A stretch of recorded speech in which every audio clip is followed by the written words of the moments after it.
Sigue avanzando el trabajo de la convención. Ya hemos visto varios informes de comisiones en el Pleno, pero el trabajo muy arduo en las comisiones para seguir avanzando en los trabajos que van a seguir presentando para buscar los dos tercios. Para ello estamos junto a Jaime Baza, convencional independiente con un cupo de convergencia social. ¿Cómo está, Jaime? Muy buenos días.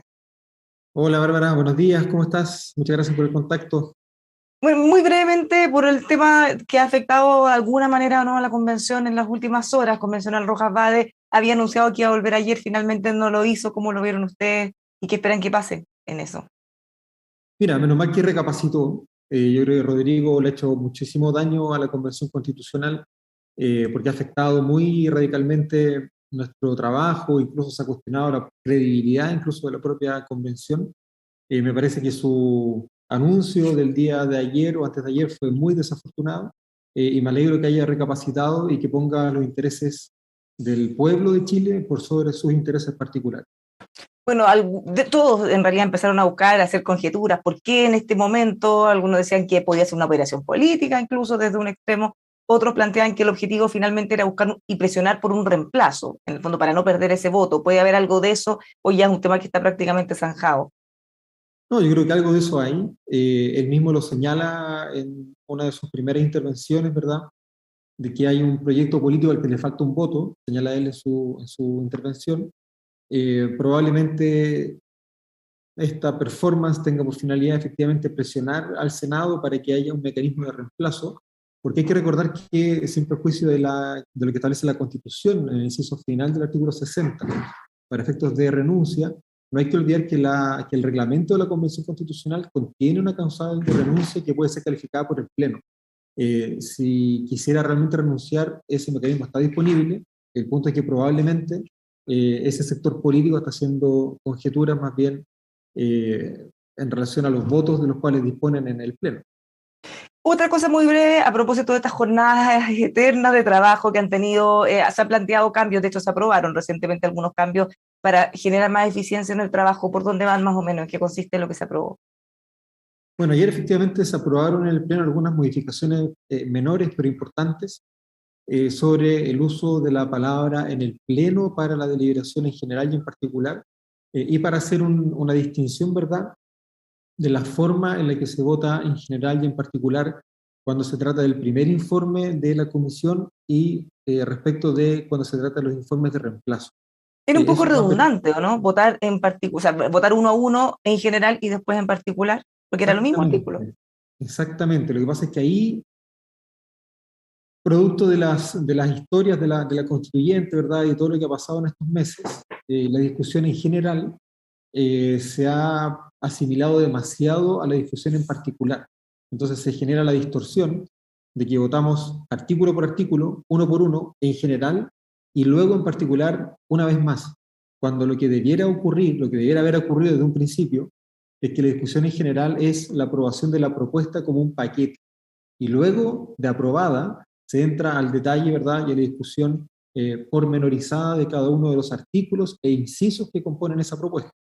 La reforma que aprobamos ayer va en esa línea, en ese sentido, para simplificar y agilizar el proceso de aprobación en general, de modo tal de que podamos tener más tiempo para la discusión en particular de esos artículos.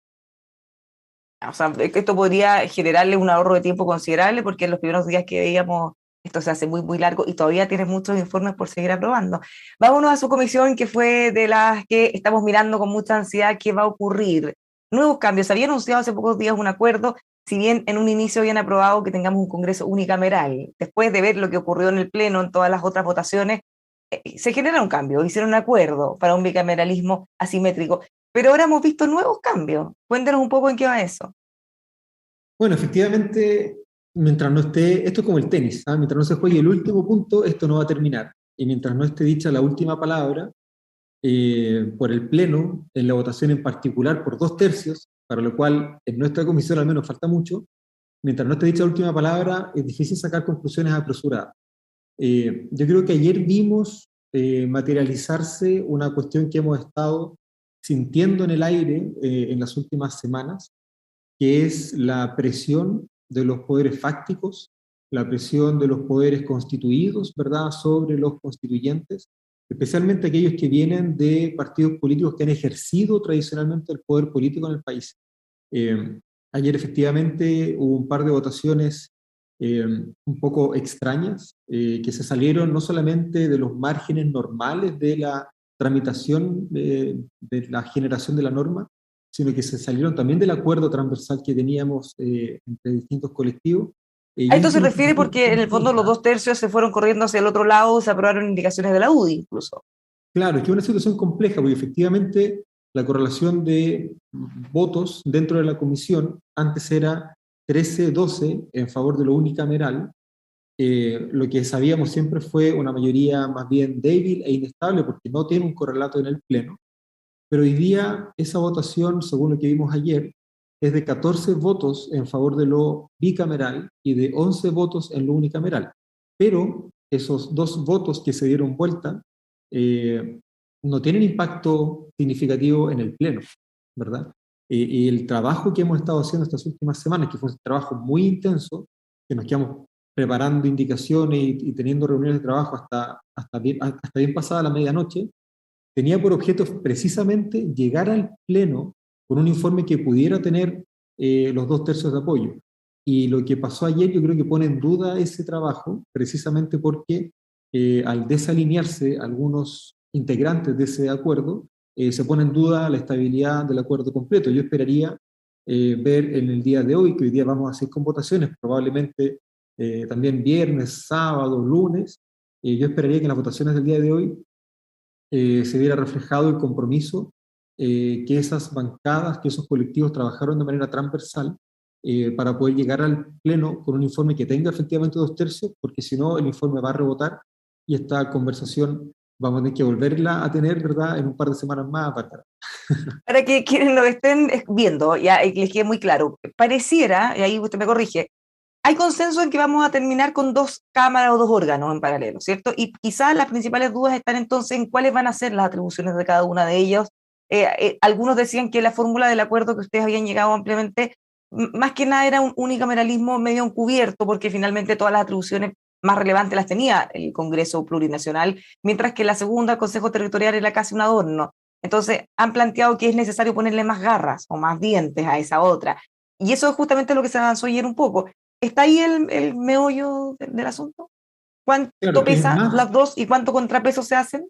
sí, efectivamente, efectivamente, quienes más han insistido en que este Consejo Territorial tenga más dientes han sido precisamente los senadores en ejercicio y los partidos políticos que tienen senadores en ejercicio. Han sido los más insistentes. Pero efectivamente ahí está la coyuntura, ¿verdad? Eh, como gesto de buena fe, los unicamerales nos abrimos a la posibilidad de tener un bicameralismo asimétrico, es decir, no replicar la estructura que actualmente tiene el Congreso Nacional de 2 cámaras espejo que hacen prácticamente lo mismo, pero donde una tiene una suerte de paternidad sobre la otra y que ejerce una suerte de revisión desde las alturas, ¿verdad? La Cámara Alta, eh, y nos acercamos a la posibilidad de tener efectivamente 2 espacios de representación distintos, un espacio de representación político y un espacio de representación territorial, en consonancia además con lo que ya aprobamos en materia de Estado regional, y eso evidentemente significa que ambos espacios, que ambas instituciones tengan atribuciones distintas. ¿Dónde Por lo está el que se aprobó contrapeso? Que es ayer. una de las principales críticas que les hacen entonces. ¿Cuál es el contrapeso que tendría este Congreso, esta Cámara o Consejo, Cámara Plurinacional?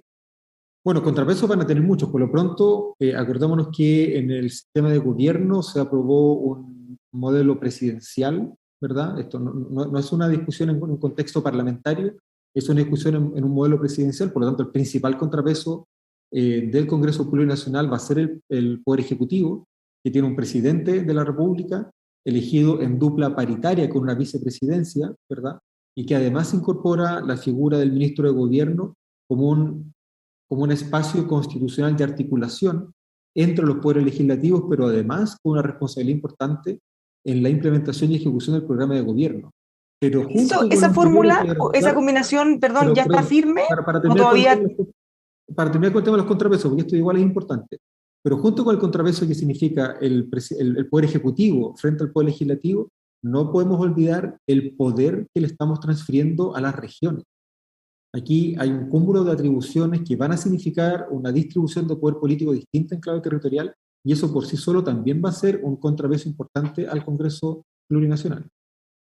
Esta figura que mencionaba de presidente, vicepresidencia y el ministro de gobierno, ¿ya está más o menos firme o todavía puede eventualmente modificarse? Conversamos, por ejemplo, con Renato Garín, otro de los convencionales, que inicialmente quizá lo habían considerado como a favor, ahora dice que va a votar en contra de algunas de esas cosas, entre otros. Bueno, todo este diseño efectivamente forma parte de un acuerdo transversal al que llegamos las los distintos colectivos dentro de la comisión, y que tiene por finalidad precisamente generar las condiciones para que podamos tener un acuerdo transversal en el Pleno. No podemos pretender que el diseño constitucional del 80 termine imponiéndose por la inercia, por la fuerza propia de los poderes constituidos.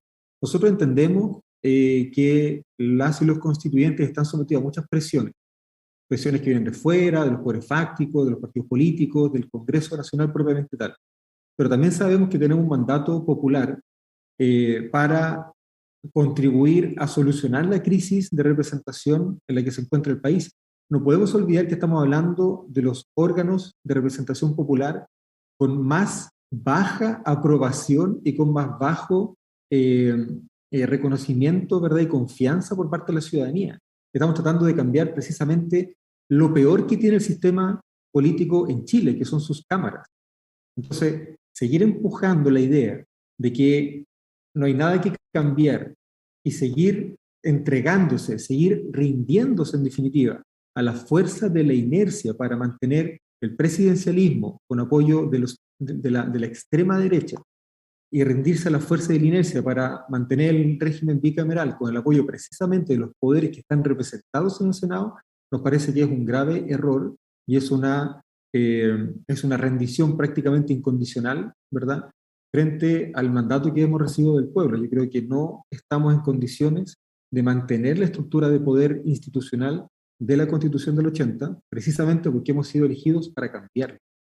Bueno, justamente quizá un senador le podría decir tan mal considerado, evaluado como el Senado está la Cámara de Diputados, no hay mucha diferencia, porque en el fondo dejar una de esas cámaras más fortalecidas y eliminar la otra o transformarla en algo totalmente distinto.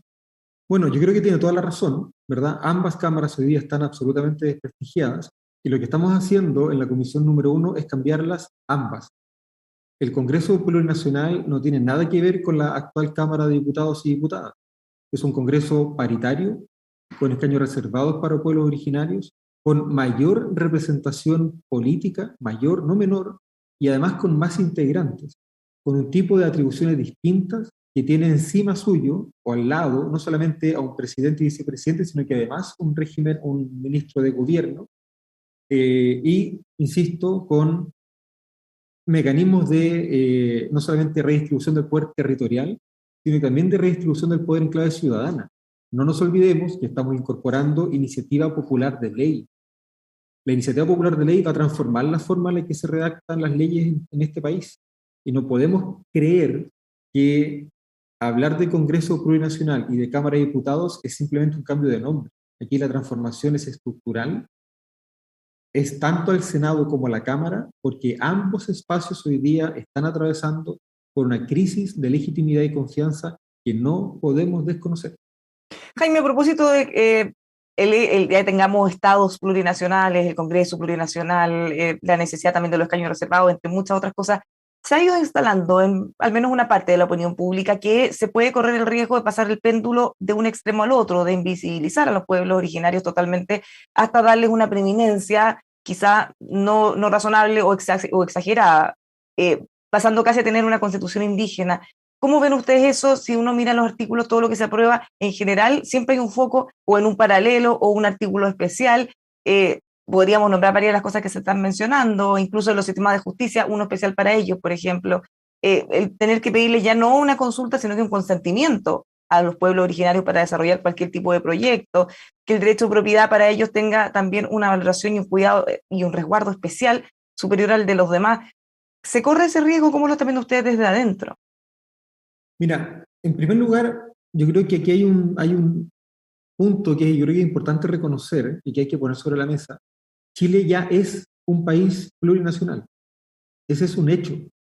En Chile conviven distintas naciones. Eso es así. Lo que estamos tratando de hacer en la constituyente es generar regulaciones normativas que reconozcan la realidad, que reconozcan la realidad. La constituyente no va a empujar artificialmente una definición, por ejemplo, de pluralismo jurídico en un país donde no hay sistemas jurídicos distintos. Pero en Chile hay sistemas jurídicos distintos hoy día. Lo que pasa es que, claro, institucionalmente eso no se nota, ¿verdad? Porque hay una forma de resolver conflictos que está absolutamente invisibilizada y desconocida, que responde a usos, costumbres y prácticas sociales que la población mestiza no conoce y que el aparato institucional, el Estado de Derecho chileno, ha invisibilizado. Entonces, desde esa perspectiva, no estamos radicalizando la discusión, sino que simplemente estamos generando las condiciones institucionales para que se reconozca la realidad del país.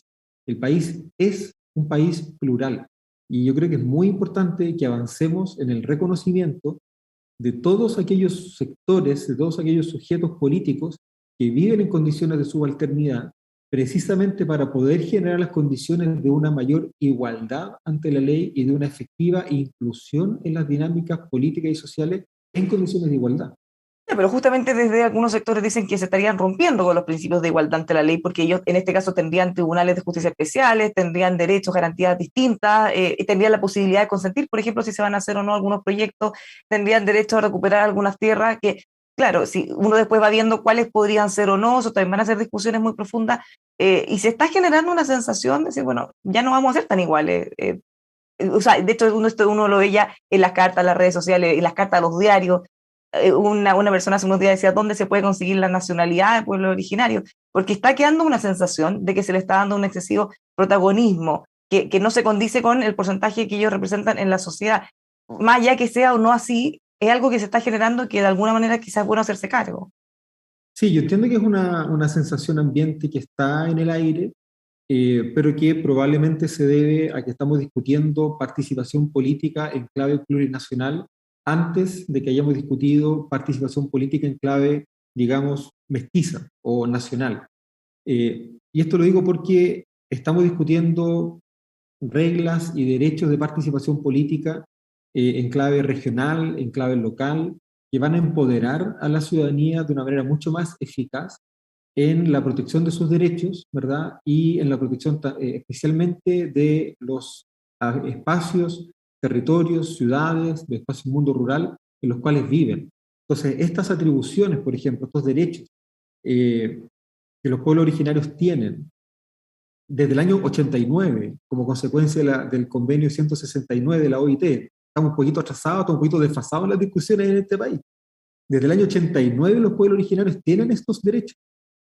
Y estos derechos a participar activamente en las decisiones políticas que les afectan también van a ser reconocidos para la población mestiza, para que toda la ciudadanía pueda participar activamente en las decisiones políticas que les afectan.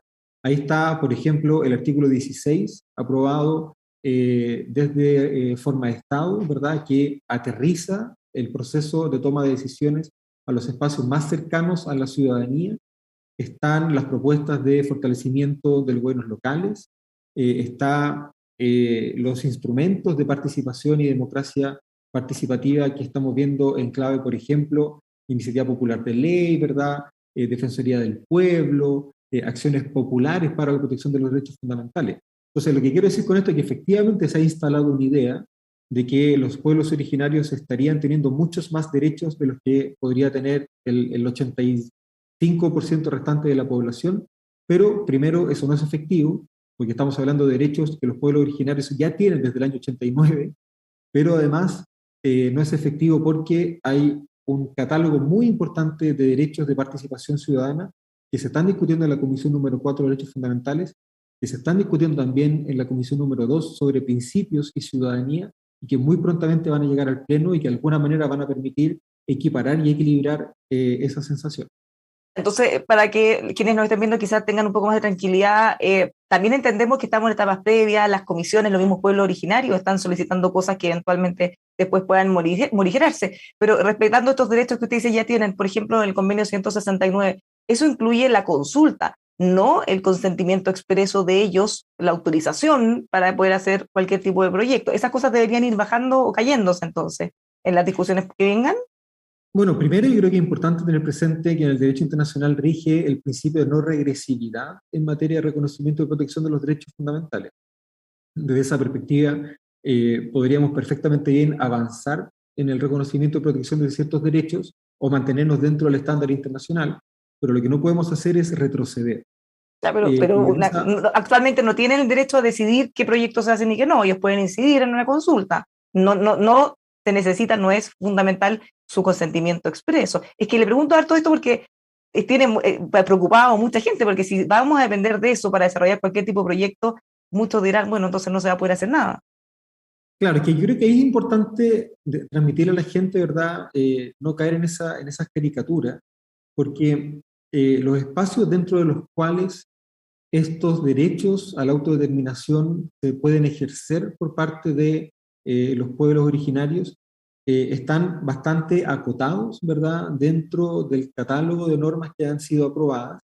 Insisto, no hay que olvidar que esos derechos también se ejercen en un contexto donde el resto de la población también ejerce derecho de participación ciudadana. Nosotros, aquí lo interesante es cómo vamos avanzando eh, en el umbral, en el estándar más bien, de los derechos fundamentales que estamos reconociendo y cómo aumentamos los espacios de participación ciudadana para las decisiones institucionales.